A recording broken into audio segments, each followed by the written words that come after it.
చేయబడిన వాక్య భాగము సంఖ్యాకాండము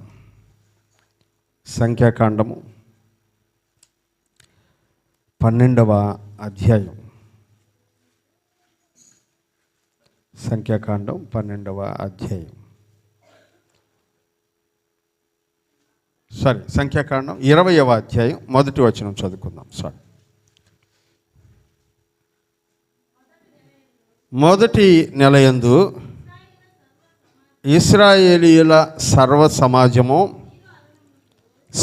సీను అరణ్యమునకు రాగా ప్రజలు కాదేశులో దిగిరి. అక్కడ మిరియాము చనిపోయి పాతి పెట్టబడెను. చాలు, ప్రార్థన చేసుకుందాం. మహోన్నతుడైన మా ప్రియ పరలోకపు తండ్రి, పరిశుద్ధుడా, జీవాధిపతి, మీకు వందనాలు. ఈ ఉదయ సమయంలో మీ పరిశుద్ధ లేఖనములను చేతపట్టుకొని మీ పక్షంగా నిలబడడానికి అల్పుడనైన నాకు మీరు ఇచ్చిన అవకాశం కొరకు కృతజ్ఞతలు. నన్ను మీ సిలువ చాటును మరుగుపరచుకోండి. సంఘంతో మీరు మాట్లాడండి. మీరు చెప్పమన్నదే చెప్పినట్లు నన్ను మీ స్వాధీనంలో పెట్టుకొని చెప్పవలసిన మాటలతో నా నోటిని నింపండి. అలాగే వింటున్న సంఘాన్ని జ్ఞాపకం చేసుకొని వినగల చెవి, గ్రహించే మనసు, పాటించే జీవితములను మాకందరికీ దయచేయమని యేసుక్రీస్తు వారి శ్రేష్టమైన నామంలో ప్రార్థించి స్తుతించి అడిగి వేడుకుంటున్నాము తండ్రి, ఆమేన్. ప్రియులరా, పరిశుద్ధ గ్రంథంలో నుంచి ఇవాళ మనం చదువుకున్న వాక్య భాగము సంఖ్యాకాండము 20వ అధ్యాయము మొదటి వచనం. ముందుగా ప్రభు అయినటువంటి యేసుక్రీస్తు నామంలో మీ అందరికీ వందనాలు తెలియజేస్తూ ఉన్నాను. ఈ సంవత్సరం మనము ధ్యానం చేసుకుంటున్న వాక్యాంశం ఏమిటి? సంపూర్ణుల మగుటకై సాగిపోవుదము అనే అంశాన్ని ధ్యానం చేసుకుంటూ ఉన్నాం. Let us go on toward perfection అనే వాక్యాన్ని మనం ధ్యానం చేసుకుంటూ ఉన్నాం. మూల వాక్యము, కాబట్టి నిర్జీవ క్రియలను విడిచి మారు మనసు పొందుటయు, దేవుని యందలి విశ్వాసమును, బాప్తిస్మమును గూర్చిన బోధయు, హస్త నిక్షేపణమును, మృతుల పునరుద్ధానమును, నిత్యమైన తీర్పును అను పునాది మరలా వేయక క్రీస్తును గూర్చిన మూలోపదేశములను మాని సంపూర్ణుల మగుటకై సాగిపోవుదము. ఇది ఈ సంవత్సరం మన కొరకు ఏర్పాటు చేయబడిన మూలవాక్యము. హెబ్రీలకు రాసిన పత్రిక 6వ అధ్యాయం 1 నుంచి 2 వచనాల్లో ఈ మాటల్ని మనం చదువుతున్నాం. ప్రియమైనటువంటి వారలారా, ఈ మూలవాక్యంలో నుంచి మనము 3 పాఠాలని నేర్చుకొని ఉన్నాం.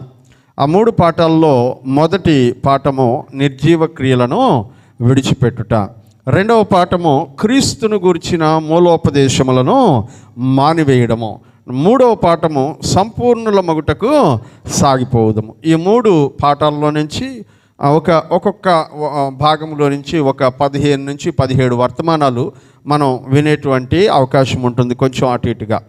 వీటిలో ఈ కాలంలో మనము నిర్జీవ క్రియలను విడుచుట అనేటువంటి వర్తమానాన్ని ధ్యానం చేసుకుంటూ ఉన్నాం. ఇప్పటికే ఈ భాగంలో మూడు భాగాలను, 3 వర్తమానాలని మనం ధ్యానం చేసుకోవడం జరిగింది. ప్రియమైనటువంటి వారలారా, గత వారంలో మనము దేవుని యొక్క వాక్యాన్ని నేర్చుకున్నప్పుడు 6 లక్షల మంది శపించబడినటువంటి జనాంగము ఎందుకు శపించబడినారు, వారిలో ఉన్నటువంటి నిర్జీవ క్రియలేంటి అనే విషయాన్ని ధ్యానం చేసుకున్నాం. ఆ తర్వాత మనము దేవుని లేఖనాల్లో చదువుతూ ఉన్నప్పుడు నిర్జీవ క్రియలు ప్రజల్లో మాత్రమే కాదు, నిర్జీవ క్రియలు దైవజనుడైనటువంటి మోషేలో కూడా కనబడ్డాయి అనే విషయాన్ని మనం చూసాం. మోషేలో ఉన్నటువంటి నిర్జీవ క్రియలు ఏమిటి అనే విషయాన్ని కూడా మనము గత వారం ధ్యానం చేసుకోవడం జరిగింది. ప్రియమైనటువంటి వాళ్ళారా, మరి ఈ రోజున ఇందులో భాగంగా ఇవాళ గతసారే నేను చెప్పాను, మనము మిరియామును గురించి నేర్చుకుందాం అని గత వారంలోనే నేను చెప్పాను. ఎందుకంటే మన యొక్క అంశంలో ఆ చివరి లైన్లో మిరియామును గురించినటువంటి ప్రస్తావన వచ్చింది కనుక ఒకేసారి ఆ మిరియామును గురించినటువంటి ఆమెలో ఉన్నటువంటి నిర్జీవ క్రియలను కూడా మనం నేర్చుకుందాం అని చెప్పాను. ఈ మిరియాము మోషే గారి యొక్క అక్కగారు ఆ ముఖ్యమైనటువంటి టీంలో ఇశ్రాయేలు ప్రజలను ఐగుప్తు దేశం నుంచి వాగ్దాన దేశానికి నడిపించే టీంలో ఈమె కూడా ఒక ఇంపార్టెంట్ నాయకురాలు, చాలా ప్రాముఖ్యమైనటువంటి నాయకురాలుగా ఉన్నట్లుగా ఈమెను గురించి దేవుని వాక్యంలో మనము చూస్తాం. ప్రియమైనటువంటి వారలారా, ఆమె చేసినటువంటి ఒక నిర్జీవ క్రియ ఆవిడ్ని వాగ్దాన దేశంలోనికి వెళ్ళనివ్వకుండా ఆపేసింది. ఒక్క తప్పుకి ఇంత పెద్ద శిక్ష అని మనం అనుకుంటే అవును, నిజమే. యేసు ప్రభు దగ్గరికి కూడా ఒక యవనస్తుడు వచ్చాడు. ప్రభువా, నేను నిత్య జీవమునకు వారసుడిని అవడానికి ఏం చేయాలి అని అడిగాడు. ఆయన ధర్మశాస్త్రాన్ని పాటించు, 10 ఆజ్ఞలను పాటించంటే ఏ ఆజ్ఞలు అని అడిగితే ప్రభువారు 10 ఆజ్ఞల గురించి ఆయనకు చెప్పాడు. ఆ యవనస్తుడు అన్నాడు, వీటన్నిటిని చిన్నప్పటి నుంచే నేను పాటిస్తూ ఉన్నాను అని చెప్పాడు. మరి అన్నీ నువ్వు పాటిస్తున్నావు, బాగానే ఉంది, కానీ నీకు ఒక్కటి కొదువుగా ఉంది. నీకు ఉండబడినటువంటి ఆస్తిని అమ్మేసి పేదలకు ఇచ్చేసి నువ్వు నా వెనకాల దేవుని సేవకు వచ్చేసి నీ యొక్క పని సంపూర్ణమవుతుంది అని చెప్పినాడు. కానీ అతను మిక్కుల ఆస్తి గలవాడు గనుక ప్రభువును వెంబడించలేక ఆయన వదిలిపెట్టి వ్యసనపడుచు వెళ్ళిపోయాను అని చూస్తున్నాం. అన్నీ ఉన్నాయి, ఒక్క విషయంలో లోటు. ఆ ఒక్కటి సరి చేసుకోలేకపోతే వాగ్దాన దేశంలోనికి ప్రవేశించే అవకాశాన్ని పోగొట్టుకుంటాం. ఆ యవనస్తుడు ఎలాగైతే పరలోక రాజ్యం వెళ్ళేటువంటి భాగ్యాన్ని పోగొట్టుకున్నాడో ఒక్క లోపం వలన మనలో కూడా ఒక్క లోపం చాలు మనల్ని వాగ్దాన దేశంలోనికి, పరిపూర్ణతలోనికి, సంపూర్ణతలోనికి వెళ్ళనివ్వకుండా ఆపడానికి. ఈ ఒక్క లోటు సరిపోతుంది. కనుక ఆ ఒక్క లోటును కూడా లేకుండా పరిపూర్ణమయ్యేటువంటి ప్రయత్నం చేద్దాం. ఎందుకంటే మిర్యాము జీవితంలో కూడా ఒక్క లోటు ఆవిడని వాగ్దాన దేశంలోనికి ప్రవేశించనివ్వకుండా ఆపివేసినట్లుగా దేవుని వాక్యంలో మనం చూస్తాం. ప్రియులరా, మిర్యాము మోషే యొక్క పెద్ద అక్కగారు అంటే ఇంకొక అక్క ఉందా అంటే ఇంకొక అక్క లేదు, ఒక అన్న ఉన్నాడు ఆయనకి. హల్లెలూయా. మోషే వాళ్ళ కుటుంబంలో మొత్తం 3 పిల్లలు. మొట్టమొదటిది మిర్యాము, రెండవ వాడు అహరోను, మూడవ వాడు మోషే. ఇది వాళ్ళ యొక్క కుటుంబంలో క్రమం. అయితే దేవుడు అందరికంటే చిన్నవాడైనటువంటి మోషేకి ఇశ్రాయేలు ప్రజలందరినీ నడిపించేటువంటి భాగ్యమును, అవకాశాన్ని దేవుడు కల్పించాడు. దేవునికి స్తోత్రం కలుగును గాక. హల్లెలూయా. ప్రియమైనటువంటి వారలారా, ఈ మోషే పుట్టేటువంటి సమయానికి పరిస్థితులు ఎలా ఉన్నాయి అంటే ఎవరైనా సరే 2 సంవత్సరముల కంటే తక్కువ ఉన్నటువంటి పిల్లల్ని, లేకపోతే పుడుతున్నటువంటి మగబిడ్డలందరినీ చంపేయండి, పుట్టినోళ్ళని వదిలేయండి, పుడుతున్నటువంటి మగబిడ్డలందరినీ చంపేయండి అన్నటువంటి ఆజ్ఞ ఆ కాలంలో ఉండింది. ప్రియమైనటువంటి వారలారా, ఆ టైంలో మోషే గారు జన్మించారు. దేవుడు ఆ కాలంలో ఉండబడిన మగబిడ్డలందరినీ చంపేస్తున్నటువంటి టైంలో మోషే యొక్క తల్లిదండ్రులు మోషేను ఒక 3 నెలలు ఎవరికంట పడకుండా చాలా జాగ్రత్తగా పెంచుకుంటూ వచ్చారు. హల్లెలూయా. 3 నెలలు అయిన తర్వాత ఇక మోషేని అదుపు చేయడం వాళ్ళ వల్ల కాలేదు. ఆ తర్వాత ఆ బిడ్డకి ఒక పెట్టెని తయారు చేసి, ఆ పెట్టెతో జమ్ముతో పెట్టెని తయారు చేసి, ఆ పెట్టెకి కీలు పోసి దాంట్లో బిడ్డను పడుకోబెట్టి దాన్ని నైల్ నదిలో వదిలేశారు. నైల్ నదిలోనికి ఫరో కుమార్తె స్నానం చేయడానికి వచ్చినప్పుడు ఆ నైల్ నదిలో ఈ పెట్టె కనబడింది. పెట్టెను తెరిపించి ఓపెన్ చేసి చూస్తే దానిలో ఒక చక్కటి బాలుడు అందులో కనబడ్డాడు ఆవిడికి. ఆవిడ ఆ బిడ్డను ప్రేమించి వీడు హెబ్రీయుల పిల్లల్లో ఒకడు అని తెలుసుకొని ఆ బిడ్డను పెంచుకోవాలని నిర్ణయించుకుంటున్నటువంటి టైంలో అక్కడే ఆ స్థలంలోనే మోషేకి ఏం జరుగుతుందో తెలుసుకుందామని అక్కడే కాచుకొని కూర్చొని ఉన్నది ఇప్పుడు మనం మాట్లాడుకుంటున్నటువంటి మోషే గారి అక్క అయిన మిర్యాం. హల్లెలూయా. ఈమెకి వయసు ఎంత ఉంటుంది అని నేను చాలా ఆలోచించాను. మోషే గారి వయసు 3 నెలలు, ఈమె వయసు ఎంత ఉంటుంది అని నేను చాలా ఆలోచించగా బైబిల్లో ఎక్కడా కూడా ఆమె వయసు ఇంత అని రాయలేదు. కానీ చాలామంది పండితులు, బైబిల్ వ్యాఖ్యాతల యొక్క విశ్లేషణలు నేను చూసినప్పుడు ఒక 10 సంవత్సరాలు ఉండొచ్చు ఆ పాప వయసు అని చాలామంది చెప్పడం నేను విన్నాను. కొన్ని పుస్తకాల్లో కూడా బహుశా 10 సంవత్సరాలు అని రాసి ఉండడాన్ని గమనించాం. ఒకవేళ అదే అనుకుందాం, ఒక 10 సంవత్సరాల వయసు ఉండొచ్చు ఆ పాపకి. ఎందుకంటే మోషే కంటే అహరోను 3 సంవత్సరాలు పెద్దోడు. ఎన్ని సంవత్సరాలు పెద్దోడు అంట? 3 సంవత్సరాలు పెద్దోడు. ఇది ఉందా అంటే బైబిల్లో ఇది ఉంది. చదువుదాం. నిర్గమకాండము 7వ అధ్యాయము 7వ వచనాన్ని చదువుదాం. నిర్గమకాండము 7వ అధ్యాయము 7వ వచనాన్ని చదువుదాం.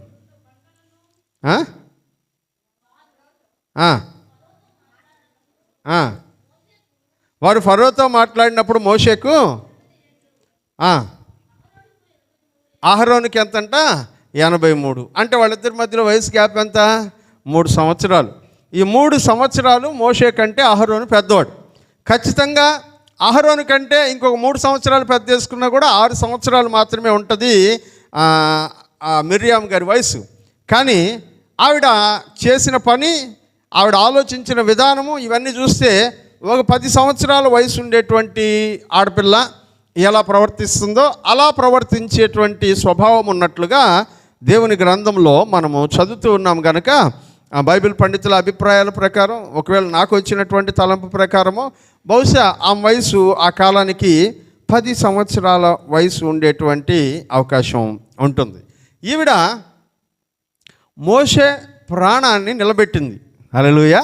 మోషే ప్రాణాన్ని నిలబెట్టింది. ఆ పాపని తీసుకెళ్ళి ఏం చేయాలా అని ఆలోచిస్తున్నటువంటి ఆ రాజుగారి కుమార్తె దగ్గరికి వెళ్ళి ఆవిడ మాట్లాడినటువంటి విధానం చాలా బాగుంటుంది. చదువుదాం ఒకసారి ఆ వాక్యాన్ని. నిర్గమకాండము 2వ అధ్యాయం 4వ వచనంలో మనం చూద్దాం.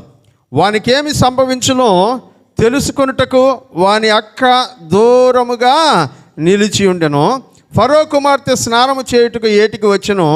ఆమె పనికత్తెల్లో ఏటి ఒడ్డున నడుచుచుండగా ఆమె నాచులో ఆ పెట్టిని చూచి తన పనికత్తెను ఒకతను పంపి దానిని తెప్పించి తెరిచి ఆ పిల్లవాడిని చూచినప్పుడు ఆ పిల్లవాడు ఏడుచుచుండగా చూచి వాని యందు కనికరపడి వీరు హెబ్రీయుల పిల్లలలో ఒకడని కొనెను.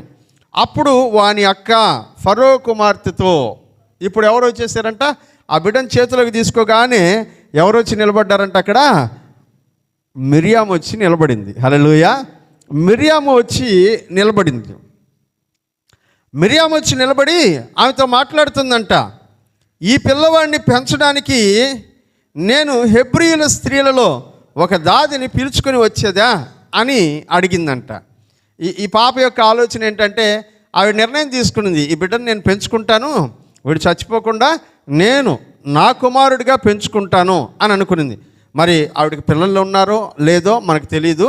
బహుశా పిల్లలు లేనటువంటి వాళ్ళకి పెంచుకునేటువంటి ఆలోచన వస్తుంది కనుక అట్లాంటి ఆలోచనతో అడాప్ట్ చేసుకోవాలనుకునేదేమో మనకు తెలీదు. కానీ పెంచుకోవాలి అన్న ఆలోచనకు రాగానే, ఈ విషయాలన్నీ తెలుసుకోగానే వాక్యం తెలియజేస్తున్నటువంటి మాటను మీరు గమనించినట్లయితే, ఆ పిల్లను పెంచడానికి, ఆ బిడ్డను పెంచడానికి నేను ఒక ఆమెను తీసుకొస్తాను, ఆమె ఆ పిల్లవాడికి పాలిచ్చి పెంచి పెద్ద చేస్తుంది అని చెప్పిందంట. వెంటనే ఫరో కుమార్తె ఏమనిందో చూడండి. వెళ్ళమని చెప్పగా ఆ చిన్నది వెళ్ళి ఆ బిడ్డ తల్లిని పిలుచుకొని వచ్చాను. ఎవరిని తీసుకొచ్చిందంట? ఆమె వెళ్ళి వాళ్ళ అమ్మని తీసుకొచ్చిందంట. మీరు ఆలోచించండి, 10 సంవత్సరాల వయసు. 10 సంవత్సరాల వాళ్ళు ఎవరు ఉండారు ఇక్కడ? 10 years అమ్మాయిలు. 10 సంవత్సరాలు ఎవరికి ఉన్నాయి? లే దా.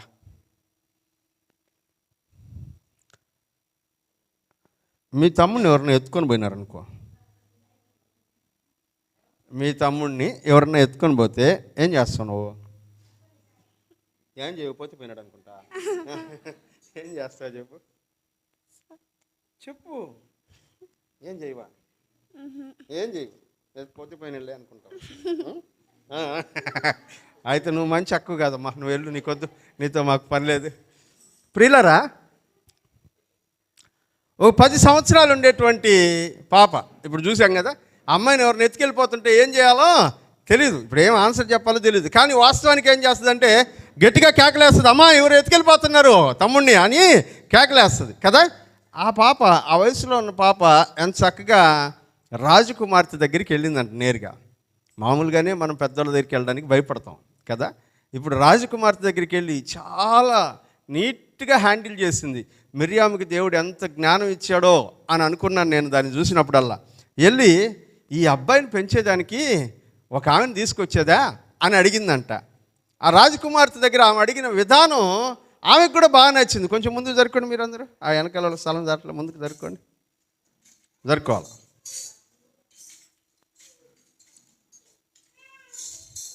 మీరు లేచరుగా కూర్చుంటే చాలదు, చర్చి చాలడంలా మళ్ళీ కట్టాల్సి వచ్చేటట్టు ఉంది. కానివ్వండి.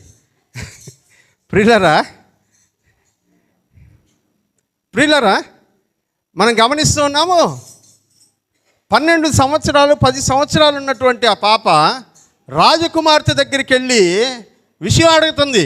ఈ అబ్బాయిని పెంచడానికి నన్ను ఎవరినన్నా తీసుకురమ్మంటావా అని చాలా జాగ్రత్తగా అడిగింది. ఈమె ఎంత బాగా చెప్తుందంటే రాజకుమార్తెకి కూడా నమ్మేటట్టు, ఓకే తీసుకురా అని రాజకుమార్తె చెప్పేస్తే ఆమెతోటి చాలామంది పనోళ్ళు ఉన్నారు, వాళ్ళకందరికీ చెప్పుండొచ్చు, ఎవరినన్నా ఒక బిడ్డను చూడండి, ఈ బిడ్డను పెంచడానికి ఎవరన్నా ఒక తల్లిని చూడండి, పాలిచ్చి పెంచాలి, 3 నెలలు కూడా లేదు, పెద్దోడు అయిందాక పెంచాలి కదా అని తన పనికత్తులతో ఎవరికో ఒకరికి చెప్పుండొచ్చు. ఒకవేళ చెప్తూ ఉంటే ఆవిడ నిందేమో మనకు తెలీదు. కానీ వెళ్ళి కరెక్ట్గా ఏం చెయ్యాలనో దాన్ని చేసింది. అది మిర్యాముకు దేవుడు అనుగ్రహించినటువంటి జ్ఞానం. దేవునికి స్తోత్రం కలుగును గాక. హల్లెలూయా. 10 సంవత్సరాల వయసులోనే ఒక బిడ్డని సమయస్ఫూర్తితో మరణం పాలు కాకుండా తప్పించినటువంటి గొప్ప స్త్రీ ఈ మిర్యాము. దేవునికి స్తోత్రం కలుగును గాక. హల్లెలూయా.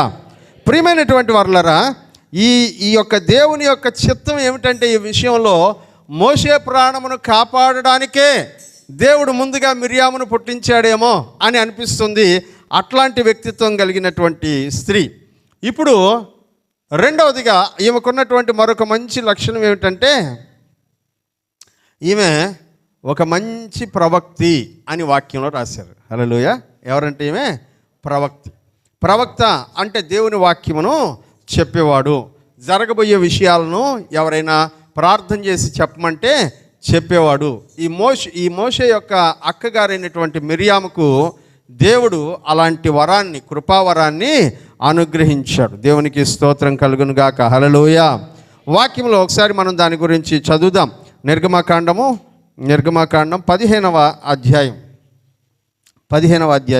20వ వచనంలో మనం చూద్దాం ప్రియులరా. మరియు అహరోను సహోదరియు ప్రవక్తియునగు మిర్యాము ఎవరంటామే? అహరోను సహోదరి. రెండోది ఏం చెప్తున్నాడు? ప్రవక్తి అంటే దేవుని వాక్యాన్ని అనేక మందికి ప్రకటించేది, లేకపోతే దేవునితో మాట్లాడి దేవుని కార్యాలను గురించి ప్రజలకు తెలియజెప్పేది అని అర్థం. దేవుని విషయాలను కనుక్కొని దేవునితో అడిగి దేవునితో మాట్లాడి జరగబోతున్నటువంటి విషయాలన్నిటినీ ప్రజలకు చెప్పేటువంటి కృపని దేవుడు ఆమెకి అనుగ్రహించినట్లుగా వాక్యంలో మనం చూస్తాం. మూడవదిగా ఈమె మంచి సింగర్. హల్లెలూయా. ఎవరీమె? చాలా బాగా పాటలు పాడుతుంది. మన సంఘంలో ఉండేటువంటి స్త్రీలాగా చాలా బాగా పాటలు పాడగలిగినటువంటి కృపావరం ఉండేటువంటి స్త్రీ. దాన్ని కూడా వాక్యంలోనే మనం చూద్దాం. 20వ వచనం. మరియు అహరోను సహోదరియు ప్రవక్తియునగు మిర్యాము తంబుర చేత పట్టుకొనెను. స్త్రీలందరూ తంబురతోనూ నాట్యముతోనూ ఆమె వెంబడి వెళ్ళగా మిర్యాము వారితో కలిసి ఇట్లు పల్లవి ఎత్తి పాడెను. మిర్యాము చాలా చక్కగా పాటలు పాడేటువంటి స్త్రీ. అంతేకాదు మిర్యాముకి చాలామందిని సమకూర్చుకునేటువంటి నాయకత్వ లక్షణాలు ఉన్నటువంటి స్త్రీ. మిర్యాం ఒక్కటే పాట పాడట్లా. మిర్యాం పాట పాడగానే మిర్యాంతో పాటు అక్కడ ఉన్నటువంటి స్త్రీలు చాలామంది ఒకరినొకరు కలుపుకొని మిర్యాము వెనకాలనే దేవునిని ఆరాధిస్తూ వెళ్ళారంట. దేవునికి స్తోత్రం కలుగును గాక. హల్లెలూయా. హల్లెలూయా. మిర్యాము స్తుతి ఆరాధన జరిగించేటువంటి స్త్రీ. అంతేకాదు పాటలు బాగా రాస్తుంది ఆవిడ. ఒక పల్లవి రాసింది అక్కడ చూడండి. యెహోవాను గానము చేయడి, ఆయన మిగులు అతిశయించి జయించెను, గుర్రమును దాని రౌతును సముద్రములో ఆయన పడవేసను అని ఒక పాట రాసింది, ఒక పల్లవి రాసింది. ప్రియమైనటువంటి వారులారా, ఒక మంచి రచయిత కూడా ఆవిడ. ఎంత మంచి లక్షణాలు ఉన్నటువంటి స్త్రీ. అయితే ఈ మిర్యాము ఒక నిర్జీవ క్రియ వలన వాగ్దాన దేశంలోనికి వెళ్ళలేకపోయింది. హల్లెలూయా. వాగ్దాన దేశంలోనికి వెళ్ళలేకపోయింది. ఏంటా నిర్జీవ క్రియ? దీని గురించి మనం ధ్యానం చేసుకుందాం. సంఖ్యాకాండము 12వ అధ్యాయం. సంఖ్యాకాండము 12వ అధ్యాయం మొదటి వచనాన్ని చదువుదాం. మోషే కూషు దేశపు స్త్రీని పెండ్లి చేసుకొని ఉండెను గనుక అతడు పెండ్లి చేసుకుని ఆ స్త్రీని బట్టి మిర్యాము అహరోనులు అతనికి విరోధముగా మాటలాడిరి. చాలు ప్రియులరా, మోషే ఈమెకి తమ్ముడు. మోషేకి మిర్యాముకి ఒక 10 ఏళ్ళు వయసు తేడా అని మనం ముందుగానే అనుకున్నాం. ఈ కాలానికి అంటే ఐగుప్తు దేశంలో వెళ్ళి ఫరోతో మాట్లాడే టైంకి మోషేకి 80 సంవత్సరాలు అని చూసాం. అడవిలో ప్రయాణం చేసింది ఇంకో 2 సంవత్సరాలు ఈ సంఘటన జరిగేటువంటి టైంకి. అంటే మోషే వయసు ఎంత అప్పుడు? 82 సంవత్సరాలు. మోషే కంటే 10 సంవత్సరాలు పెద్దది అంటే మిర్యాము వయసు ఎంత అప్పటికి? 92 సంవత్సరాలు. హల్లెలూయా. ఎన్ని సంవత్సరాలు? 92 సంవత్సరాలు. 92 సంవత్సరాల వయసు ఉన్నటువంటి ఈ స్త్రీ మోషే భార్యతోనూ ఒక గొడవలోనికి దిగింది. ఏంటి ప్రాబ్లము? ఒకసారి కొంచెం జాగ్రత్తగా ఆలోచిద్దాం. మోషే కూషు దేశపు స్త్రీని పెళ్లి చేసుకున్నాడు. ఎవరిని పెళ్లి చేసుకున్నాడంట? కూషు దేశపు స్త్రీని. ఇథియోపియా, ఇప్పుడున్నటువంటి ప్రాంతంలో ఇథియోపియా దేశపు స్త్రీని పెళ్లి చేసుకున్నాడు. బైబిల్ గ్రంథంలో దీనికి 2 వివరణలను వ్యాఖ్యాతలు ఇస్తారు. 2 చెప్తాను, నా అభిప్రాయం కూడా చెప్తాను. ఎందుకంటే వాక్యం చదువుతూ ఉండగా దేవుడు కొన్ని విషయాలను బయలుపరుస్తున్నప్పుడు నా అభిప్రాయాన్ని కూడా నేను తెలియజెప్తాను. మోషే గారు మిద్యాను దేశపు స్త్రీని పెళ్లి చేసుకున్నాడని మిద్యాను యాజకుడు అయినటువంటి రఘుయేలు యొక్క కుమార్తెను పెళ్లి చేసుకున్నాడు. ఆవిడ పేరు సిప్పోరా. ఏం పేరు ఆవిడ పేరు? సిప్పోరా. మోషేకి పెళ్ళి అయినప్పుడు 40-42 ఏళ్ళు. ఎన్ని సంవత్సరాలు? 40-42 ఏళ్ళు. మోషే పెళ్లి చేసుకున్న తర్వాత 40 సంవత్సరాలు ఎక్కడున్నాడంట? మిద్యాను యాజకుడైనటువంటి ఆ రఘుయేలు ఇంటిలోనే ఉన్నాడు. అంటే మోషేకి వివాహం అయ్యి అప్పటికి 38 సంవత్సరాలు అయింది. ఎక్కడికి వచ్చేటప్పటికే? ఐగుప్తు దేశానికి వచ్చి ఫరోతో మాట్లాడేటప్పటికే 38 సంవత్సరాలు అయింది. ఆయనకి పిల్లలు 2 ఉన్నారు. ఆయనకి 2 కుమారులు ఉన్నారు. వాళ్ళ వయసు ఎంతో మనకు కరెక్ట్గా తెలియదు, కానీ పెద్దవాళ్ళే. ఇప్పుడు మోషే ఫరోతో మాట్లాడిన తర్వాత ఇంకొక 2 ఏళ్ళు పట్టింది ఈ ప్లేస్కి రావడానికి. అంటే మోషే భార్య అయినటువంటి సిప్పోరాకి మిర్యాముకి పరిచయం అయ్యేటప్పటికే వాళ్ళకి పెళ్ళి ఎన్ని సంవత్సరాలు అయిపోయిందంట? 38 ఏళ్ళు అయిపోయింది. హల్లెలూయా. 38 ఏళ్ళు అయిపోయింది. ఇప్పుడు మొదటిసారి వాళ్ళిద్దరికి పరిచయం జరిగింది. అక్కకి చెప్తున్నాడు, అక్క నా భార్య పేరు సిప్పోరా, ఇదిగో నాకు 2 పిల్లలు. ఇవన్నీ మిద్యాను దేశంలో అక్కడ ఉన్నటువంటి యాజకుడు నన్ను ఆదరించి తన ఇంట్లో పెట్టుకొని నాకు ఆశ్రయం ఇచ్చి నాకు ఈ కుమార్తెనిచ్చి పెళ్లి చేసినటువంటి రఘుయేలు అనేటువంటి వాని కుమార్తె ఈవిడ. మేమిద్దరం ఆ దేశంలో పిల్లల్ని కన్నాము, దేవుడు ఇచ్చినటువంటి 2 కుమారులు అని పరిచయం చేశాడు. అప్పటికి వాళ్ళ వివాహమై 38 సంవత్సరాలు అయిపోయింది. ఇప్పుడు ఐగుప్తు దేశంలోంచి ఇశ్రాయేలు ప్రజలు బయటకు వచ్చేసారు, వాగ్దాన దేశానికి దగ్గరగా సమీపించారు. ఆ టైంలో 2 సంవత్సరాలు వీళ్ళిద్దరి అనుబంధంలో, మిర్యాము సిప్పోరాల యొక్క అనుబంధంలో చాలా బాగానే గడిచింది. అనుకోకుండా ఏం జరిగిందో తెలియదు కానీ సిప్పోరాకి మిర్యాముకి గొడవ వచ్చింది. వదిన ఆడబిడ్డ. ఎవరు గొడవ ఇది?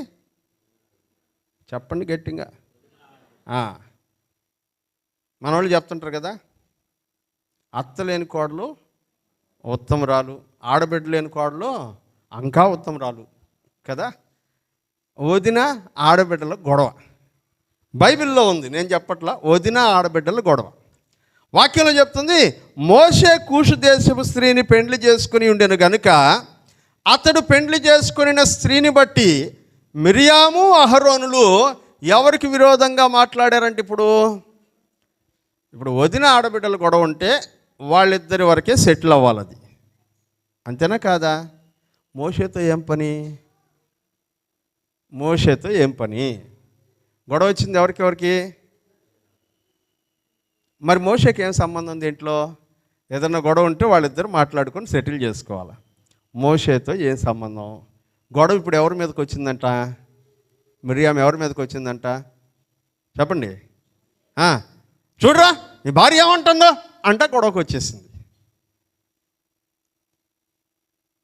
ఇది విషయం. దీనికి కూడా పరలోకం లేకుండా చేస్తాడా దేవుడు అంటే దానికి కాదు. ఆ గొడవలో మోషేతో మాట్లాడిన పద్ధతిని బట్టి దేవుడు ఆమెకు వాగ్దాన దేశం లేకుండా చేశాడు. హల్లెలూయా. చాలా చిన్న విషయం కదా, చాలా చిన్న విషయమే, కానీ దేవుడు మనల్ని చాలా జాగ్రత్తగా చూస్తుంటాడు. అందుకనే మన మాటని చాలా జాగ్రత్తగా ఉంచుకోవాలి, మన నోటిని చాలా జాగ్రత్తగా ఉంచుకోవాలి. అలా కాకుండా మన ఇష్టానుసారంగా నోటిని ఉపయోగించడం, మాట్లాడితే ప్రయత్నం చేస్తే చాలా ఇబ్బందులు మొదలవుతాయి. ఇప్పుడు మోషే భార్య ఇప్పుడు ఏమని మాట్లాడడం, మిరియాము మోషేతో ఏమని మాట్లాడడం ప్రారంభించిందంటే, ఈ కూషు దేశపు స్త్రీని చేసుకున్నావా నువ్వు? ఎవరినంట చెప్పండి. మన భాషలో చెప్పాలంటే, మన మాటల్లో చెప్పాలంటే కులం పేరెత్తి దూషిస్తుంది. ఎలా ఎత్తి చెప్పండి, గట్టిగా చెప్పండి. ఎలా దూషిస్తుంది? గట్టిగా చెప్పాలా? చెప్పండమ్మా.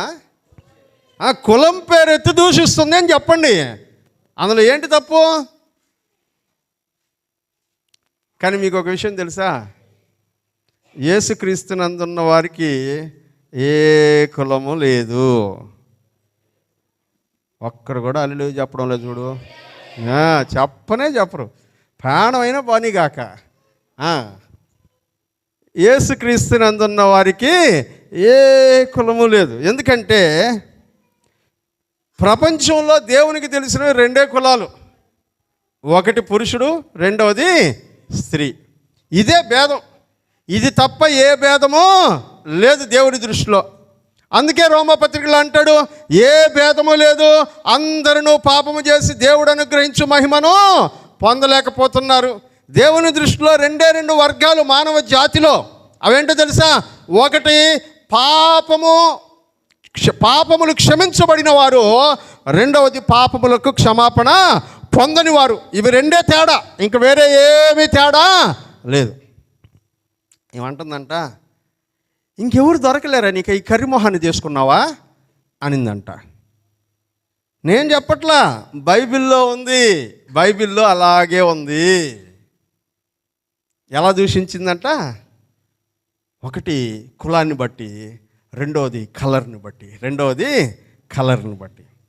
మీకు కూడా చాలామందికి ఎట్లుండేవాళ్ళు అంటే ఇష్టంగా ఉంటారంట.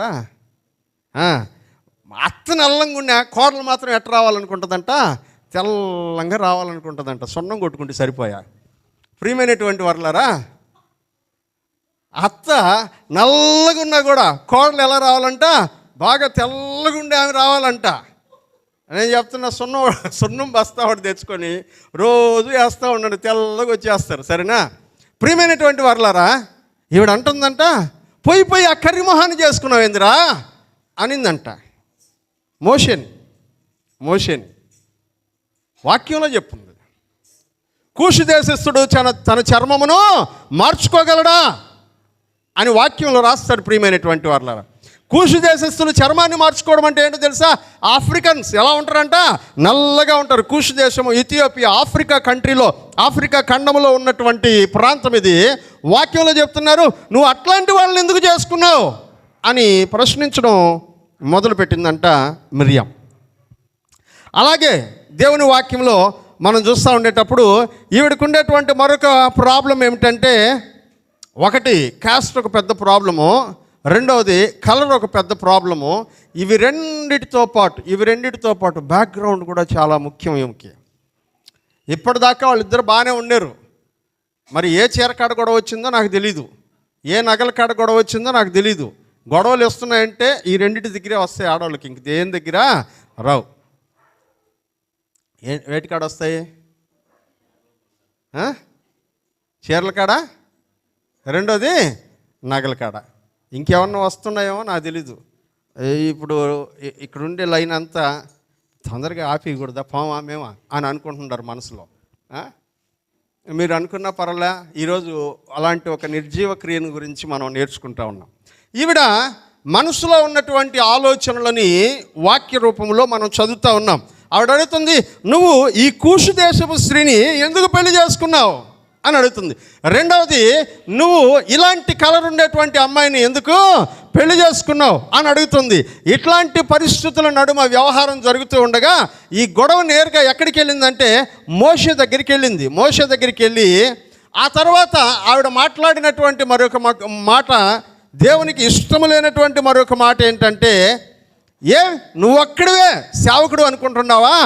ఇదిగో నీ భార్య చెప్పినట్టల్లా నువ్వు వింటున్నావు, నీ ఇష్ట ప్రకారం నువ్వు చేస్తున్నావు, నువ్వు నీ భార్య ఏమనుకుంటే అవి చేసేస్తారా? మాకు కూడా ఈ విషయంలో, అనగా దేవుని పరిచర్య జరిగించేటువంటి విషయంలో మాకు కూడా అధికారం ఉంది, మేము కూడా చేయగలం అని అనుకుంటూ ఆవిడ అనిందంట, నీ చేత మాత్రమే దేవుడు మాట్లాడిస్తాడు అనుకుంటున్నావా? మా చేత దేవుడు మాట్లాడించడా అనిందంట. చదువుతారా? 2వ వచనం, సంఖ్యాకాండం 12:2. వారు మోషే చేత మాత్రమే యెహోవా పలికించనా, ఆయన మా చేత పలికించలేదా అని చెప్పుకొనగా. ఇప్పుడు చెప్తున్నారంటే ఏమంటున్నారంట, మోషే ద్వారానే దేవుడు మాట్లాడతాడా? మా ద్వారా కూడా మాట్లాడాడు కదా, మేము కూడా ప్రవచనాలు చెప్పాం కదా, మేము కూడా చాలామందికి వాక్యం చెప్పాం కదా, ఈ పరిచర్యలో మోషేకి ఎంత భారం ఉందో, ఎంత బాధ్యత ఉందో, మాకు కూడా అంత బాధ్యత ఉంది అని మాట్లాడిందంట మిరియాం. మీరు ఇక్కడ గమనించినట్లయితే ఇద్దరున్నారు పక్కపక్కన, మిరియాము, అహరోను. అహరోను పేరు ముందు రాయిలా, ఎవరి పేరు రాశారంట ముందు? మిరియాం పేరు రాశారు. చూడండి వాక్యంలో ఏమని రాశారు? మిరియాము అహరోను, మిరియాము అహరోను అని రాస్తారు. ఎందుకు మిరియాము అహరోను అంటే ఈ మాటలన్నిటికీ మూలం ఎవరంటే మిరియామే. మిరియాం మాట్లాడుతుంటే వెనకాల అహరోను భజన చేస్తున్నాడు. ఇంకేట్లేదు, మాట్లాడేదంతా మిరియామే. కానీ వెనకాల అహరోను నిలబడ్డాడు. అహరోనుకు ఒక రకంగా డౌటే, మనం మోషేని ఇట్లా మాట్లాడొచ్చా లేదా అన్నటువంటి డౌటే మనసులో. నేరుగా ఎక్స్ప్రెస్ చేయట్లా, కానీ ఎక్కువ భాగం ఎవరి పక్కన ఆగిపోయాడంట? మిరియాం వెనకాల నిలబడ్డాడు. ప్రియమైనటువంటి వారులారా, అహరోను యొక్క పొరపాటు గురించి చెప్పేటప్పుడు ఆయన గురించి మాట్లాడదాం ఇక్కడ, దీని సందర్భాన్ని గురించి. ఇప్పుడు మిరియాముని గురించి మాట్లాడుకుంటూ ఉండగా, మిరియామే ఈ సమస్యను సృష్టించినటువంటి కారకురాలు. ఈ సమస్య రేగడానికి కారకురాలు మిరియాం. అందుకని దేవుడు ఆ మాటలు విన్నాడు అని వాక్యంలో మనం చూస్తున్నాం. చదువుతామా ఒకసారి? యెహోవా ఆ మాట వినెను. యెహోవా ఆ మాట వినెను. ఏ మాట విన్నాడు? 3 విషయాలు. ఒకటి, నువ్వు కూషు దేశస్తురాలని ఎందుకు పెళ్లి చేసుకున్నావు. ఈ రోజుల్లో చాలామందికి ఉన్నటువంటి సమస్య ఏంటంటే ఈ క్యాస్ట్ ఫీలింగ్. మీరు అడిగితే అబ్బా మనం ఒకటే కదా అని అంటారు మాట్లాడేటప్పుడు. ఏంటంటే మాట్లాడేటప్పుడు అందరూ ఏమంటారు? మనం అందరం ఒకటే అని అంటారు. కానీ పెళ్లి చేసే దగ్గరికి వచ్చేటప్పుడు చూడాలి. ఎప్పుడంట చెప్పండి? పెళ్లి చేసేటప్పటికి. అక్కడికి వచ్చినప్పుడు, ఎందుకంటే చాలామంది నన్ను అడుగుతుంటారు కదా సంబంధాలు, వాళ్ళకి చెప్తుంటాను కదా, అందుకని నాకు తెలుసు. పెళ్లి చేసేటప్పటికి వచ్చేటప్పటికే వాళ్ళు ఏం అడుగుతారంటే మన వాళ్ళలోనే చూడండి. ఏంటంట చెప్పండి? మనోళ్ళల్లోనే చూడండి. అంటే ఏంటి అని అంట. మనోళ్ళు అంటే క్రిస్టియన్సే కదా, నేను క్రిస్టియన్స్నే చూస్తాను అని చెప్తే అట్లా కాదు, మన కులంలోనే చూడండి, మన కులంలోనే చూడండి. పెళ్ళి దగ్గర ఎక్కడంట? పెళ్ళి దగ్గర. మిగతా అన్ని దగ్గరలా కలుస్తాం. వాళ్ళ ఇంటికి మనం వెళ్తాం, మన ఇంటికి వాళ్ళు వస్తారు, మనం భోజనం తీసుకెళ్ళి వాళ్ళకి ఇస్తాం, వాళ్ళు భోజనం తెచ్చి మనకిస్తారు, వాళ్ళు మనం కలిసిపోతాం, పండగల్లో కలుస్తాం, విందుల్లో కలుస్తాం, అన్ని రకాలుగా కలిసిపోతాం. కానీ పెళ్లి దగ్గరికి వచ్చేటప్పటికే ఏం కావాలంట? చెప్పండి మిర్యాములారా, మీరందరూ మిర్యాములే, అందుకని చెప్తున్నా. చెప్పండి, ఏం చూస్తామంట? రెండోది కలర్. రెండోది ఏం చూస్తామంట? కలర్. ఒక అబ్బాయికి ఈ మధ్య పెళ్లి సంబంధం చూస్తున్నాం. మా బంధువుల్లో ఒక అబ్బాయికి పెళ్లి సంబంధం మాట్లాడుతూ ఉంటే నాకు తెలిసినటువంటి చాలా ఫొటోస్ నేను వాళ్ళకి చూపిస్తూ ఉన్నాను. మనకు తెలిసిన వాళ్ళు ఎవరన్నా ఉంటే చూపిస్తూ ఉంటే ఆ అబ్బాయికి అన్నీ చూసినాయి, అన్నీ బాగుండాయన్నా అని అంటున్నాడు. వాళ్ళ అమ్మ దగ్గరికి వెళ్ళి రిజెక్ట్ అవుతున్నాయి ఫోటోలన్నీ. వాడేమో ఓకే చెప్తున్నాడు, వాళ్ళ అమ్మ దగ్గరికి వెళ్ళి రిజెక్ట్ అవుతున్నాయి. ఏరా మీ అమ్మ ఎందుకు రిజెక్ట్ చేస్తుందో? ఒక పట్టాన్ని మీ అమ్మకి నచ్చడం లేదు. ఏంటి అంటే, అన్న మా అమ్మకి తెల్లంగా ఉండాలంట నా కోడల. ఏంటంట? ఒరే మీ అమ్మ కలర్ చూసుకునిందా ఒకసారి అన్నా నేను. ఏంటంట? వాళ్ళ అమ్మ కలర్ చూసుకునిందా అంటే, లేదు ఆమె నల్లగా ఉంటుంది. ఆమె అనిందంట, నాలాగా ఉండకూడదంట, నాలాగా ఉండకూడదు, నా కోడలు తెల్లగా ఉండాలా అన్నాడు. ప్రియమైనటువంటి వారులారా, నీ నలుపుకి నీ తెలుపుకి దేవుని రాజ్యానికి ఏ సంబంధం? నల్లటోళ్ళు పరలోకంలో ఉంటారా? చెప్పండి. తెల్లటోళ్ళే పరలోకంలో ఉంటే అమెరికా వాళ్ళే ఉంటారు, మనం ఎవరు ఉంటామా మనం? కొంతమంది బయోడేటాలో రాస్తుంటారులే. మనిషి మొహం చూపించినప్పుడు బయోడేటా రాసేవాళ్ళు, పేరు, వయసు, అడ్రస్సు, ఎడ్యుకేషన్ క్వాలిఫికేషను అన్నీ రాసి కాంప్లెక్షన్ అని ఒక కాలం ఉంటుంది, కాంప్లెక్షన్ అని రాస్తారు. ఆ కాంప్లెక్షన్ కాలంలో ఏమని పెడతారు తెలుసా? ఫెయిర్ అని పెడతారు. ఏంటంట? ఫెయిర్ అంటే తెల్లగా ఉంటాను అంటారు. విషయం ఏంటంటే నల్లగా ఉంటారు. ఎట్లా ఉంటారంట? ఫోటో మాత్రం ఫుల్ మేకప్లో వేసి పెడతారు, ఒరిజినల్గా చూస్తే నల్లగా ఉంటారు. ప్రియమైనటువంటి వారులారా, నీ కలర్కి దేవుని రాజ్యానికి ఏ సంబంధమో లేదు. ఎందుకంటే అందరినీ దేవుడు ఒకటిగానే ప్రేమించేటువంటి వాడు. హల్లెలూయా. అందరినీ ఒకే రకంగా ప్రేమిస్తాడు. ఎందుకంటే మనల్ని తెల్లగానో నల్లగానో పుట్టించినటువంటి వాడు దేవుడే. ఆయనకు నచ్చినటువంటి కలర్లో మనం పుట్టాం. ఆయన మనల్ని చూసి చాలా సంతోషిస్తున్నాడు, మన సౌందర్యాన్ని చూసి చాలా ఆనందించేవాడు. అందుకనే పరమగీతాల గ్రంథంలో అంటాడు, ఈ నీ ప్రియుడు నీ సౌందర్యమును కోరినవాడు అని దేవుని లేఖనాల్లో తెలియజేస్తుంది. ప్రియమైనటువంటి వారులారా, మనం ఎలా ఉన్నామనేటువంటిది ముఖ్యం కాదు. అందుకనే పరమగీతాల గ్రంథంలో అంటాడు, నేను నల్లని దాననైనను చక్కని దానను అని వాక్యంలో చెప్తుంది. ప్రియమైనటువంటి వారులారా, మనం ఏ కలర్లో ఉన్నాం అనేది ముఖ్యమైనది కాదు, ఎట్లా ఉన్నాం అనేదే చాలా ముఖ్యమైనటువంటిది. ఈ విషయాలన్నిటినీ మనం గమనిస్తున్నప్పుడు మోషేలో ఉన్నటువంటి అధికారాన్ని ఈవిడ ప్రశ్నిస్తుంది. ఇప్పుడు ఈవిడ అంటుంది, నీకే కాదు దైవజనుడిగా ఉండేటువంటి అవకాశం నీకు ఒక్కడికే రాలా. ఇదిగో నేను కూడా ప్రవక్తనే, నేను కూడా వాక్యం చెప్తాను, నేను కూడా జన సమూహాన్ని నా వెనకాల నడిపిస్తాను. ఇదిగో ఆ రోజున ఎర్ర సముద్రపు ఒడ్డున దేవునిని పాటలు పాడి స్తుతించినప్పుడు నా వెనకాల ఎంతమంది స్త్రీలు వచ్చారో నువ్వు చూసావు కదా, నేను కూడా లీడర్నే అని చెప్పింది. నేను అహరోను కూడా లీడర్స్మే అని చెప్తుంది.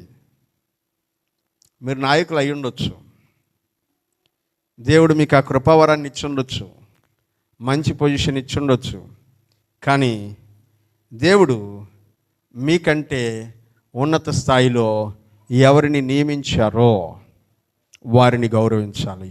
హల్లెలూయా, హల్లెలూయా. ఈ విషయం మిర్యాము తెలుసుకోలేకపోయింది. ఈ విషయంలో వెనకబడిపోయింది మిర్యాము. ఆవిడ అడుగుతుంది, నీ చేత మాత్రమే దేవుడు మాట్లాడించాడా? మా చేత మాట్లాడించలేదా, పలికించలేదా? ఆయన మా చేతను పలికించను కదా. నేను కూడా ప్రవచనాలు చెప్పాను, నేను కూడా లీడర్నే. మొత్తం నువ్వే లీడర్ అనుకోబాక దీనికి అంతటికి. నీ భార్య చెప్పినట్టల్లా వెళ్ళి చెప్పిన ప్రకారం అన్నీ చేస్తూ ఉండవు, నీ ఇష్టమా? ప్రియమైనటువంటి వాళ్ళారా, ఒక సీక్రెట్ చెప్తున్నా. ఎవరి మధ్యలోకైనా బొండి, ఎవరి మధ్యలోకి పోయినా ఇబ్బంది లేదు, భార్యాభర్తల మధ్యలోకి పోబాకండి. ఎందుకంటే రోట్లో తలకాయ పెట్టినట్టే. అత్త పోయినా, మామ పోయినా, అల్లుడు పోయినా, ఎవరు పోయినా సరే వాళ్ళిద్దరి మధ్యలోకి ఎవరు పోయినా మీ తలకాయ ఎక్కడ పెట్టినట్టంట చెప్పండి? రోట్లో తలకాయ పెట్టినట్టే, పగిలిపోద్ది, అందులో ఏమి డౌట్ లేదు. అందుకని భార్యాభర్తల మధ్యలోనికి ఎవరు వెళ్ళబాకండి. ఎందుకంటే మావా మీ తమ్ముడు ఏం చేస్తున్నాడు శుద్ధు రామావా అని పిలుస్తుంది, పిలిచేది మరదలే. పోతావు, నువ్వేదో మాట్లాడుతావు, రేయ్ ఏంది అటు చేస్తున్నావు అని అంటావు. ఒక్క రెండు మాటలు ఎక్కువ పడి ఒకరో కోపం వచ్చి మీ తమ్ముడి మీద ఒక్క దెబ్బ చెయ్యి అటేసినావు అనుకో, నా మొగుడిని కొడతావు నువ్వు అంటే వస్తుంది. అదే మరదలు, నిన్ను పిలిచిన మరదలే. ఎవరి దగ్గరికైనా బండి, ఎవరి మధ్యలోకైనా బండి, భార్యాభర్తల మధ్యలోకి మాత్రం పోబాక. నువ్వు ఆడబిడ్డవు కావచ్చు, నా తమ్ముడిని నేను 10 సంవత్సరాలు సాకినా. ఎన్ని సంవత్సరాలు? 10 సంవత్సరాలు సాకినా. నువ్వు 11వ సంవత్సరం కూడా సాకి ఉండొచ్చు, కానీ వాళ్ళ మధ్యలోకి మాత్రం వెళ్ళే అధికారం లేదు. నీవు చేసిన పొరపాటు అదే. ప్రాబ్లం ఎవరితో? సఫీరా వాళ్ళిద్దరు చూసుకోవాలి. దాన్ని మోషే దాకా తీసుకురావడమే పెద్ద సమస్య. రెండవది, అది అక్కడితో ఆగిపోయి ఉండాలి. కుటుంబ సమస్యను కుటుంబ సమస్యగానే చూడాలి, కానీ అది ఒక లీడర్షిప్ ప్రాబ్లంగా తీసుకొని రాకూడదు. ఇప్పుడు ఆమె దాన్ని లీడర్షిప్ ప్రాబ్లం చేసింది. నేను కూడా లీడర్నే, నువ్వు చెప్పిన మాట జనాలు ఎందుకు వినాలా? నేను చెప్పిన మాట వినే జనాలు కూడా నాతో పాటు విన్నారు. ప్రియమైనటువంటి వాళ్ళారా, నువ్వు చిన్నప్పటి నుంచి దైవజనుడికి ఫ్రెండ్గా ఉండొచ్చు, దైవజనుడితో కలిసి సహవాసం చేస్తుండొచ్చు, దైవజనుడితో ఐక్యత కలిగి ఉండొచ్చు, దైవజనుడికి నీకు మంచి అనుబంధం ఉండొచ్చు. కానీ ఒక నాయకత్వం విషయం దగ్గరికి వచ్చేటప్పటికే దైవజనుడు దేన్నైతే నేర్పిస్తూ ఉన్నాడో దాన్ని ఫాలో అవ్వడం మన పని, కానీ దాన్ని క్వశ్చన్ చేసేటువంటి పరిస్థితుల్లో మనం ఎవరమో ఉండకూడదు. హల్లెలూయా. అడగొచ్చు, సందేహం ఉంటే ఇదేంటి ఇలా చేస్తున్నారు, మనం ఏదన్నా మార్చుకుందామా అని అడగొచ్చు, కానీ ప్రశ్నించే అధికారం మనకు లేదు. హల్లెలూయా. ఇదిగో మన సంస్థ నాయకులు ఉన్నారు, పివి జానయ్య గారు, డైరెక్టర్ గారు ఉన్నారు, బాబీ జాన్ గారు. వాళ్ళ దగ్గర నేను వాళ్ళతో చిన్నప్పటి నుంచి కలిసిమెలిసి ఎదుగుతూ ఉండొచ్చు. 1991 సంవత్సరంలో వాళ్ళు ఇక్కడ వచ్చినప్పటి నుంచి నాకు వారికి ఉన్నటువంటి అనుబంధం, ఆ సాన్నిహిత్యాన్ని వ్యక్తిగతంగా మాత్రమే ఉంచుకోవాలి. వన్స్ అది అధికారం విషయంలోనికి వచ్చేటప్పటికే వాళ్ళు నాకంటే ఉన్నతమైనటువంటి వాళ్ళు చెప్పింది ఫాలో అవ్వడమే కానీ దాన్ని క్వశ్చన్ చేసేటువంటి అధికారం నాకు లేదు, ఉండకూడదు. ఉంటే నేను కూడా మిరియామునే.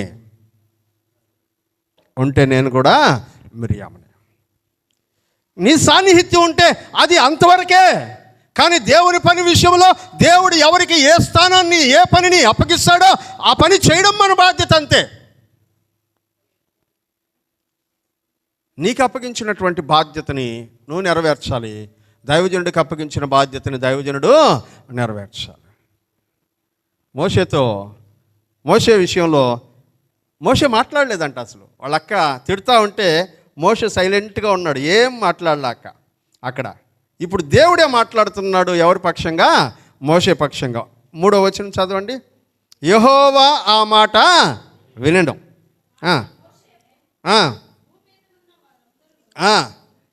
మోషే భూమి మీద ఉన్న వారందరిలో మిక్కిలి, అందరికంటే చాలా సాత్వికుడు మోషే.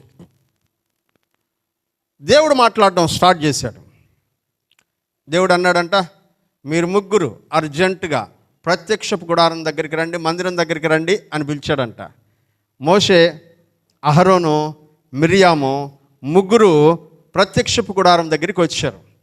దేవుడు మేఘ స్తంభములో వాళ్ళ మధ్యలో ప్రత్యక్షమయ్యాడు. గుడారం యొక్క ద్వారము దగ్గర నిలబడి దేవుడు అన్నాడంట, మీరు ముగ్గురులో మిరియాము, అహరోను మీరిద్దరూ ఇంకొక అడుగు ముందుకేయండి అని చెప్పాడంట. చదువుదామా ఆ మాటలను ఒకసారి. 5వ వచనం. యెహోవా మేఘస్తంభములో దిగి ప్రత్యక్షపు గుడారం యొక్క ద్వారమునొద్ద నిలిచి అహరోను మిర్యాములను పిలిచెను. వారిద్దరూ రాగా చాలు, వాళ్ళిద్దరూ కొంచెం ముందుకు వచ్చారంట. ముందుకు వచ్చిన తర్వాత ఈ సమస్యకి దేవుడు ఎలా పరిష్కారం చూపిస్తున్నాడో చాలా చక్కగా దేవుడు చెప్తున్న మాటల్ని మనం విందాం ప్రియులరా. నెంబర్ 1, దేవుడు మాట్లాడుతున్నాడు, నా మాటలు వినుడి. హల్లెలూయా. దేవుని సన్నిధిలో ఉన్నప్పుడు మనం ఎవరి మాటలు వినాలంట? దేవుని మాటలు వినాలి. నా మాటలు వినండి, మీలో ప్రవక్త ఉండిన ఎడల. చాలు, మీలో ప్రవక్త ఉండిన ఎడల. ఎవరిలో? మిర్యాము అహరోనులో, వాళ్ళిద్దరితోనే మాట్లాడుతున్నారు. ఒకవేళ మీలో కనుక ప్రవక్త ఉంటే, ఆడనింది కదా మోషే, మిర్యాము ఎవరంట? ప్రవక్తి అని వాక్యంలో చూసాం కదా. ఒకవేళ మిర్యాము నువ్వు ప్రవక్తవై ఉంటే, అహరోను నువ్వు ప్రవక్తవై ఉంటే, నిజమే నేను మీ ద్వారా కూడా మాట్లాడించాను, అది కూడా నిజమే, మీరు ప్రవక్తలే, నేను కాదని చెప్పట్లే. ఒకవేళ మీరు ప్రవక్తలు ఉండిన ఎడలా యెహోవానగు నేను దర్శనమిచ్చి అతడు నన్ను తెలుసుకునేట్లు కలలో అతనితో మాట్లాడుతాను. ఒకవేళ నేను నీతో మాట్లాడచ్చు, కలలో మాట్లాడి ఇదిగో పలానా వాళ్ళ విషయంలో ఇట్లాంటి జవాబు చెప్పు అని నేను నీతో చెప్పుండొచ్చు. నువ్వు ప్రవక్తివే, ఆ అర్హత నేనే ఇచ్చాను, ఆ భాగ్యాన్ని నేనే ఇచ్చాను, ఇప్పటిదాకా నువ్వు అలా ఎన్నో చేసావు, నేను కలల్లో నీతో మాట్లాడాను. ఇప్పుడు చెప్తున్నాడు, నా సేవకుడైన మోషే అట్లాంటోడు కాదు. ఎట్లాంటోడు కాదు? కలలో నేను చెప్పిన విషయాలని జనాలకి చెప్పేవాడు కాదు. నేను కలలో మాత్రమే మాట్లాడే దేవుడని కాదు మోషేతో. ఎలా అంట? చదవండి. అతడు నా ఇల్లంతటిలో నమ్మకమైన వాడు, నేను గూఢభావములతో కాదు దర్శనమిచ్చి ముఖాముఖిగా అతనితో. మోషేతో నేను ఎట్లా మాట్లాడతానో తెలుసా? నీకు కనబడ్డట్టు రాత్రిపూట కల్లో కనబడి మాట్లాడను నేను మోషేతో. మోషే నేను ఎదురెదురుగా కూర్చుంటాం. హల్లెలూయా. ఇద్దరు స్నేహితులు ఎదురెదురుగా కూర్చుంటే ఎట్లా కూర్చుంటారు? మోషే నేను ఎదురెదురుగా కూర్చుంటాం. ఒకరి ఫేస్ ఒకరు డైరెక్ట్గా చూస్తాం, ముఖాముఖిగా ఒకరితో ఒకరు మాట్లాడుకుంటాం. చదువుమా. అతడు యెహోవా స్వరూపమును నిదానించి ఎలా చూస్తాడంట మోషే? దేవుని యొక్క స్వరూపాన్ని నిదానంగా, చాలా జాగ్రత్తగా. ఒక స్నేహితుడికి ఎంత టైం చూస్తాడో అంత టైం తన స్నేహితుడిని చూసేటువంటి అవకాశాన్ని కల్పిస్తాను. కాబట్టి నా సేవకుడైన మోషేకు విరోధముగా మీరు మాట్లాడుటకు మీరు ఎందుకు భయపడలేదు? ఇప్పుడు చెప్తున్నాడు, మీరు ఎవరికి విరోధంగా మాట్లాడుతున్నారు తెలుసా? నువ్వు ప్రవక్తివే, నీతో మాట్లాడితే నేను ఎంతవరకు మాట్లాడతాను? కల్లోకి వచ్చి పలానోళ్ళ ప్రాబ్లం ప్రభా నువ్వు ప్రార్థన చేస్తే ఇదిగో కల్లోకి వచ్చి నీతో మాట్లాడతాను. కానీ మోషేతో అలా కాదు. మోషే నేను ఎదురెదురుగా కూర్చుంటాం, అన్ని విషయాలు మాట్లాడుకుంటాం, నీతో ఒక విషయానికి సంబంధించి మాత్రమే చెప్తాను. మోషేతో అలా కాదు, అనేకమైన విషయాల గురించి నేను చర్చిస్తాను. అతడు ఒక ఫ్రెండ్ ముఖాన్ని చూసినట్టు నా ముఖాన్ని చూస్తాడు. అతని లాంటి సాత్వికుడిని నేను ఇంతవరకు చూడలేదు. ఇదిగో ఇశ్రాయేలు జనాభా 25 లక్షల మంది ఉన్నారే, వీళ్ళందరిలో కూడా ఆయన నేను చాలా సాత్వికుడుగా చూస్తున్నాను, నమ్మకమైనటువంటి వాడు మోషే. ఇప్పుడు అంటున్నాడు, మీరు అతనికి ఎందుకు భయపడలేదు? మీరు అతడు ఎందుకు వాడికి ఎందుకు నేను భయపడేది? నాకంటే చిన్నోడు కాదు. చిన్నోడైన ఎవరంట? దైవజనుడు. హల్లెలూయా. చిన్నోడన్న ఎవరంట? దైవజనుడు. అమ్మ, మీ కుమారుడు దైవజనుడు అయి ఉండొచ్చు, మీ కుమార్తె దైవజనురాలు అయి ఉండొచ్చు, మీ అల్లుడు దైవజనుడు అయి ఉండొచ్చు. జాగ్రత్త, వాళ్ళు మీకంటే చిన్నవాళ్ళని వాళ్ళని చులకనగా మాట్లాడబాకండి. వాళ్ళు దైవజనులు. హల్లెలూయా. వాళ్ళు వయసులో మీకంటే చిన్నవాళ్ళు, అనుభవంలో మీకంటే చిన్నవాళ్ళు, కానీ వాళ్ళు దైవజనులు. వాళ్ళు మీరు కూడా దేవుని సేవ చేస్తూ ఉండొచ్చు, మీరు కూడా దేవుని సేవ చేస్తున్నట్టు మీ పరిధిలో మీ పరిచర్యను మీరు చేస్తూ ఉండొచ్చు. ఇదిగో కాలేబు నడిపిస్తున్నాడు, రాజా నడిపిస్తున్నాడు, చిరంజీవి నడిపించేటువంటి వాడు, అలాగే కిషోరు, సతీష్, మనోజు, వీళ్ళందరూ మన పరిచర్యలో సేవకుల్లాగా పరిచర్య చేస్తూ ఉన్నారు. ఇదిగో ఇక్కడ నిలబడి మాట్లాడినంత మాత్రాన, నడిపించినంత మాత్రాన మీరు ఆ మోషేకి తగినటువంటి స్థాయిలో ఉన్నటువంటి వారు కాదు.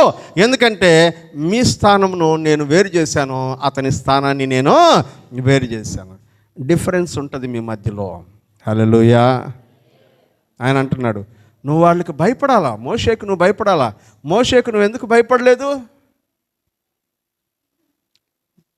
దేవుడి కోపం వాళ్ళ మీద రగులు కొనగా దేవుడు వెళ్ళిపోయాడంట. దేవునికి స్తోత్రం. హల్లెలూయా. దేవుడు అలా వెళ్ళిపోగానే ప్రత్యక్షపు గుడారములో నుంచి, ఆ ప్రత్యక్షపు గుడారం యొక్క ద్వారము దగ్గర నుంచి మేఘస్తంభముగా ఉన్నటువంటి దేవుడు అలా పైకి వెళ్ళిపోగానే వాక్యం తెలియజేస్తుంది. చదవండి 9వ వచనం, 10వ వచనం.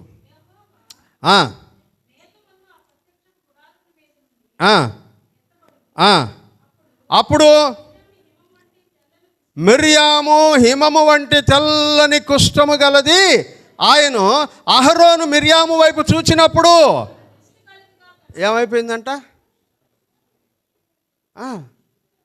శరీరం అంతా వైట్గా మారిపోయిందంట. ఆమె ఏమని చెప్పింది ఇందాక? కర్రిమొహం దాన్ని చేసుకున్నావు కదరా అనిందా లేదా? ఇప్పుడు దేవుడు వైట్ కలర్ ఇచ్చేసాడంట. ఎవరికి? నేను చెప్పట్లా, చదవండి. ఎట్లాంటి కలర్ వచ్చేసిందంట ఆమెకి? మంచులాగా తెల్లటి కలర్ వచ్చేసిందంట. బాగుందా ఇప్పుడు మిరియాము? దాన్ని ఏమన్నారు చెప్పండి, ఏమన్నారు? వాక్యంలో ఏమని చెప్తున్నాడో తర్వాత చదవండి. అహరోను, అయ్యో నా ప్రభువా, మేము అవివేకులము, పాపము వలన పాపులమైన మేము చేసిన ఈ పాపమును మా మీద మోపవద్దు. తన తల్లి గర్భములో నుండి పుట్టినప్పటి వలె సగము మాంసము క్షీణించిన శిశువు శవము వలె ఆమె ఉండనీయకము. కడుపులో నుంచి బిడ్డ బయటకు వచ్చి చచ్చిపోయింది అనుకోండి, బిడ్డ కడుపులో చచ్చిపోయి బయటకు వచ్చింది అనుకోండి, ఇట్లా ఉంటుందంట ఆమె శరీరం. సగము కాలిపోయిన మాంసంలాగా. కలర్ ఎట్లుందంట? ఎవరన్నా అగ్ని ప్రమాదాలు జరిగిపోయినప్పుడు శరీరం కాలిపోయిన వాళ్ళని చూస్తాం కదా, తెల్లగా, బొబ్బలు తెల్లగా ఉందాం అనుకుంటాం మనం.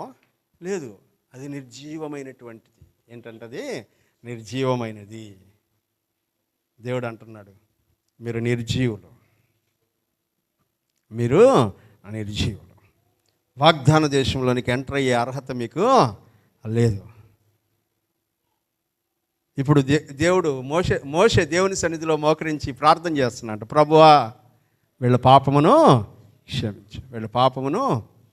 ప్రార్థన ఎవరు చేయాలంటే ఇప్పుడు? మోషే. హల్లెలూయా. మోషే బలి చేసావు ప్రభువా అనలా. హల్లెలూయా.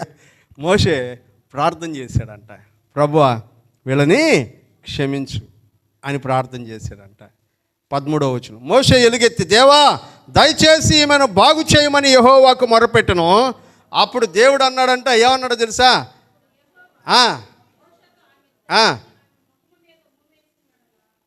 ఆమె తండ్రి ఒక అమ్మాయి ముఖమున ఉమ్ము వేసిన ఎడల ఆమె 7 దినములు ప్రత్యేకముగా ఉండవలెను కదా.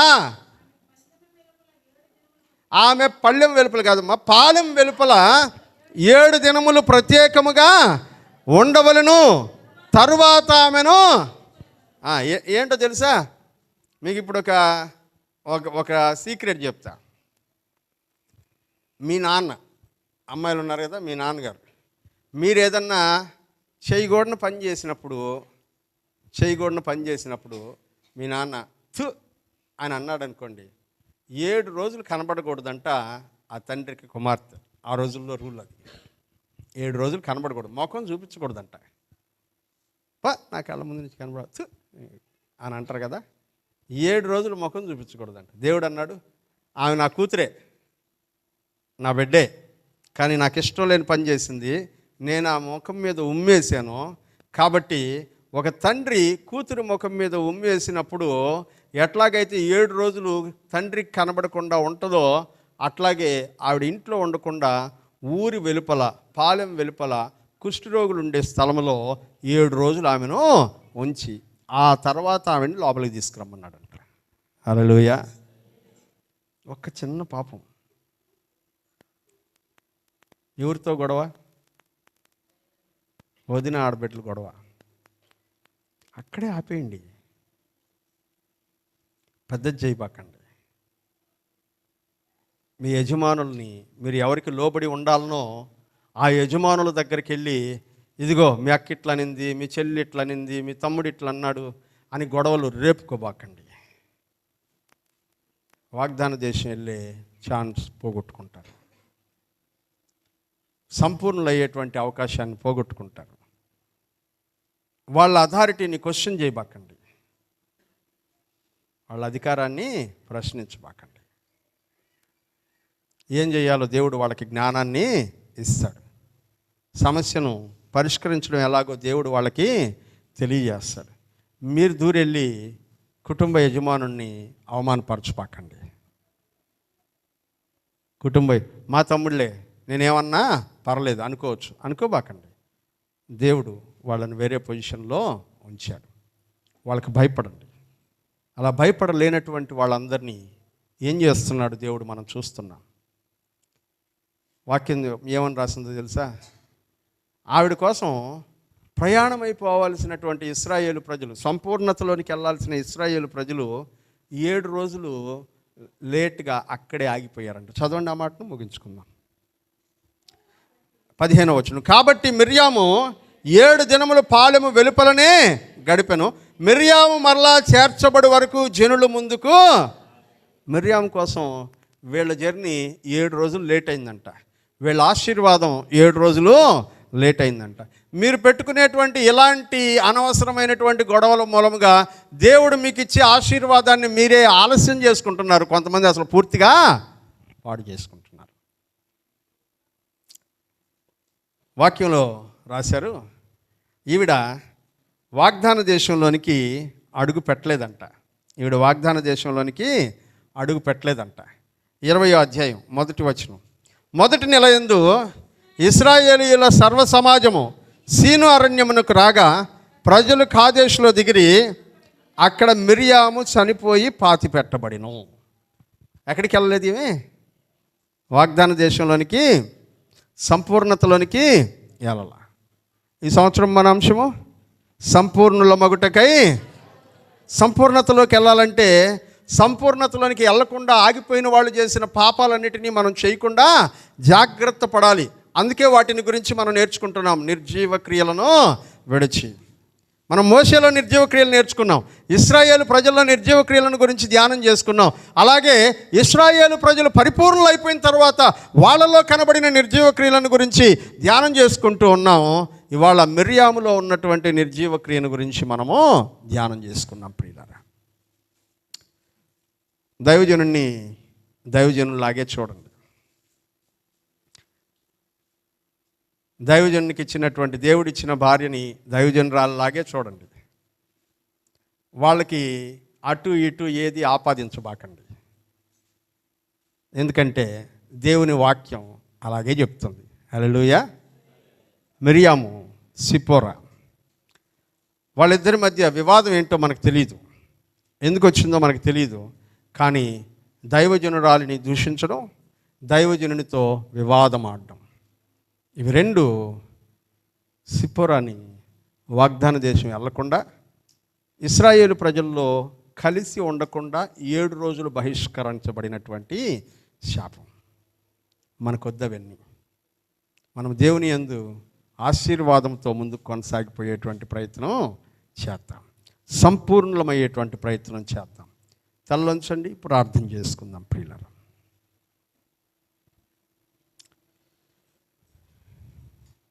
సంపూర్ణుల మగుటకై సాగిపోదాము అనే ఈ అంశంలో భాగంగా హెబ్రీయులకు రాసిన పత్రిక 6వ అధ్యాయము 1-2 వచనాలని మూలవాక్యంగా మనము ధ్యానాలని ప్రారంభించాం. కాబట్టి నిర్జీవ క్రియలను విడిచి మారు మనసు పొందుటయో, క్రీస్తును గూర్చినటువంటి మూలోపదేశములను మాని సంపూర్ణుల మగుటకు సాగిపోదాము అని వాక్యంలో మనం చూస్తూ ఉన్నాం. అందులో భాగంగా మనం విడిచిపెట్టాల్సిన నిర్జీవ క్రియలను గురించి చూసాం. అమ్మా, నీ కుమారుడికి, నీ అన్నకి, నీ తమ్ముడికి, నీ రక్త సంబంధికుడికి వివాహం చేయాలనుకుంటే నువ్వు రంగు చూడొద్దు, కులం చూడొద్దు. వాళ్ళు దేవుని యందు భక్తి కలిగిన వాళ్ళ లేదా అనేదే చూడు. ఎడ్యుకేషన్ చూడొద్దు, ఎంత ఎక్కువ జీతం వస్తుంది అని చూడొద్దు. వాళ్ళు ప్రార్థనా పరులా కాదా అని చూడండి. కులాన్ని బట్టి దూషించడం, రంగును బట్టి దూషించడం దేవుని బిడ్డలకు తగదు ప్రియులారా. ఏ భేదం లేదు, అందరూ ఆ పాపంలోనే బ్రతికాం. యేసుక్రీస్తు కృపను బట్టి ఏ భేదము లేకుండా అందరూ ఆయన రక్తంలోనే కడగబడ్డాం. అందరము ఒకే బలలో చేయి వేస్తూ ఉన్నాం. అందరూ ఒకే శరీరంలో భాగస్థులం అవుతున్నాం. అందరము ఒకే రక్తంలో, పానీయంలో భాగమవుతూ ఉన్నాం. మరి మన మధ్యలో విభేదాలు ఎందుకు? కుల ప్రస్తావన ఎందుకు? రంగు ప్రస్తావన ఎందుకు? భక్తిని గురించిన ప్రస్తావన, విశ్వాసమును గురించి ప్రస్తావన, యథార్థతను గురించిన ప్రస్తావన మన మధ్యలో ఉండాలి. కానీ ఇలాంటివి ఉండకూడదు ప్రియులారా. అలాంటి సంభాషణని చేసినటువంటి మిరియాముకు జరిగినటువంటి ప్రతీకారం, దేవుడు చేసిన ప్రతీకారాన్ని నువ్వు చూసావు. దేవుడు నీతో మాట్లాడుతూ ఉన్నాడు. దేవుడు నిన్ను దర్శిస్తున్నాడు. దేవుడు నిన్ను దర్శిస్తున్నప్పుడు, నీతో మాట్లాడుతున్నప్పుడు ఆయన మాట విను. నువ్వు దైవజనుడితో ఎంతో కాలం సన్నిహితంగా ఉండొచ్చు, చిన్నప్పటి నుంచి చూస్తుండొచ్చు, నీతో పాటు ఎదుగుతూ ఉండొచ్చు. నువ్వే నేను ఈ రోజున అతను బతికున్నాడంటే కారణం నేనే అని మిరియాము అనుకున్నట్లుగా నువ్వు మాట్లాడుకోవచ్చు. అవన్నీ నిజాలే, కాదని చెప్పట్లేదు. దేవుడు కూడా నేను ప్రవక్తని కాదా అని అడిగితే నువ్వు ప్రవక్తవి కాదని దేవుడు మిరియాముతో అనలా. నువ్వు ప్రవక్తవే, కానీ నీతో మాట్లాడడం వేరు, ఆయనతో మాట్లాడడం వేరు. నీకు నేను ఇచ్చే స్థాయి వేరు, ఆయనకు నేను ఇచ్చే స్థాయి వేరు. ఆ భేదాన్ని దేవుడు చూపించినప్పుడు నువ్వు గౌరవం ఇవ్వాల్సిన వారికి గౌరవం ఇవ్వడం నేర్చుకో. అలా కాకుండా నా ఇష్టం, నన్ను మించిన వాడెవరు, నేను మాట్లాడతాను నా ఇష్టం అనుకుని నీ ఇష్టానుసారంగా మాట్లాడితే మిరియాము యొక్క స్థితి నీకు ఎదురవుతుంది. మిరియాము యొక్క స్థితి నీకు ఎదురవుతుంది. తలలోంచండి ప్రియులరా, ప్రార్థన చేసుకుందాం. మిమ్మల్ని మీరు పరీక్షించుకుంటూ, ప్రభువా నేను మిరియాములాగా ఉన్నానా అని ఒకసారి చూసుకుంటూ